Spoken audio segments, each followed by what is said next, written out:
Canada said no when Alberta said yes. I'm going to talk to you today about 5 of the most inspiring Albertan women that I've ever encountered in history. You might know them as the famous 5. So we're about to celebrate International Women's Day. I'm not sure too many people today even know the names of the famous 5. So I'm going to give you the names of the famous 5 right now. The first is Emily Murphy, the first female judge ever appointed in the entire British Empire. And she was appointed right here in Alberta by a male attorney general. The second was Louise McKinney, the first elected woman in a provincial legislature in the entire British Empire. The third, Irene Parlby, the first elected cabinet minister, female. Fourth, Henrietta Edwards. And fifth, Nellie McClung, best-selling author. Well, the famous 5 should be more famous than they are today because they guaranteed that women today would not only be viewed as persons, but would legally be persons. Because you know what? Back in 1916, Emily Murphy, the first female judge to ever be appointed in the entire British Empire by a male Alberta Attorney General, and on her first day, a lawyer said, hey, you can't even rule on this case because you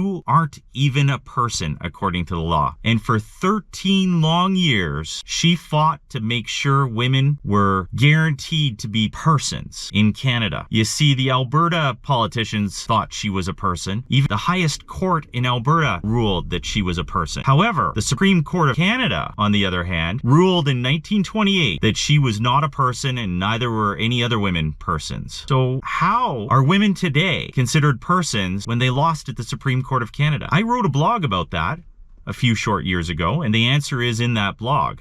I'm going to talk to you about the connection between how this happened in Alberta and why didn't it happen in the rest of Canada. Irene Parlby, one of the famous 5 and former cabinet minister here in Alberta. And here's what she said that may give you a little insight as to why this happened in Alberta and nowhere else in Canada at the time. She was to say of this period in a radio broadcast, first of all, I think came the exhilarating feeling of living where the world was really young, where there were no people crowding in on you with their miserable, silly little conventions and pettinesses and prejudices and all the other barnacles people grow when they congregate together in a community. So what we have here is Irene Parlby, born into a rather wealthy middle upper class family in England and moved to Alberta when she was young in 1896. She figured that in these other parts of the world where they are overpopulated, and maybe to a certain extent southern Ontario, southern Quebec were the same,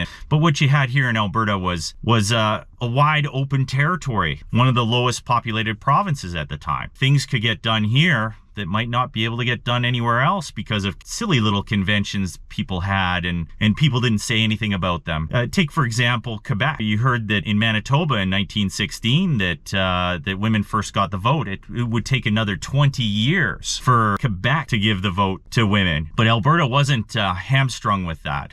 They just wanted to get her done. Give her and get her done. Isn't that what we do here?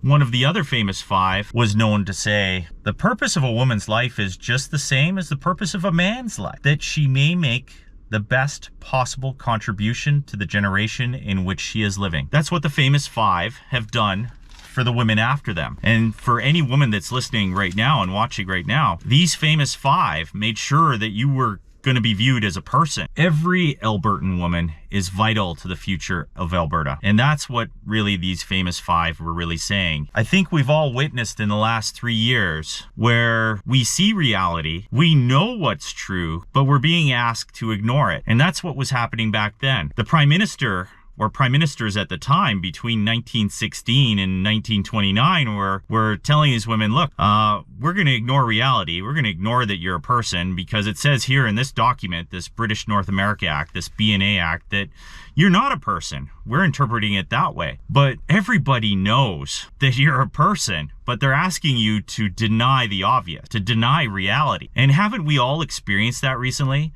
That the powers that be want us to deny reality? How is it that your mother can birth you if you're a man and you're a person, but your mother's not a person? And you're going to deny that reality? You're going to deny the reality that your mother is not a person? You know, what kind of fool would deny that reality? And obviously, the Canadian Supreme Court at the time and our own prime ministers at the time.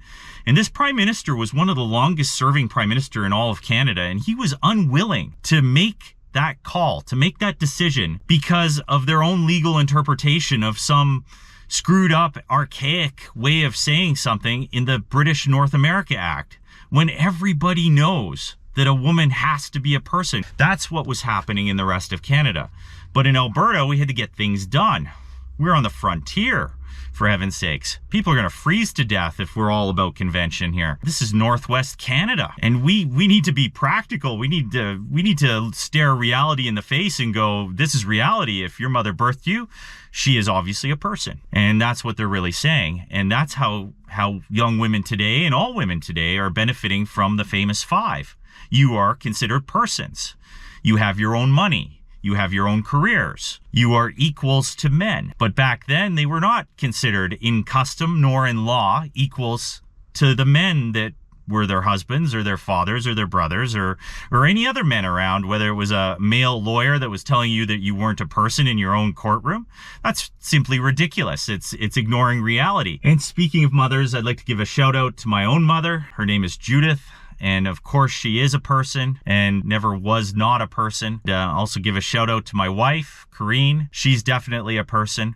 I'd also like to give a shout out to my sister, Anita. That's also a person. And any other woman I've ever known is a person. And that needs to be underlined on this International Women's Day, that all women are persons. So at this point, we're almost done. And I would like to say that we are eternally grateful to our Lord Jesus Christ for saving us from hell. Thank you very much, and I would definitely like to see you subscribe. Our goal is still 1 million Albertan subscribers. I'll take subscribers from anywhere in the world, but I want 1 million of them to be Albertans, and we need this video to be liked because the more it's liked, the more it's watched, the more it's commented on, obviously the more it's watched. I hope you enjoyed the video. Let me know what you think in the comments below. Thank you. Have a great day.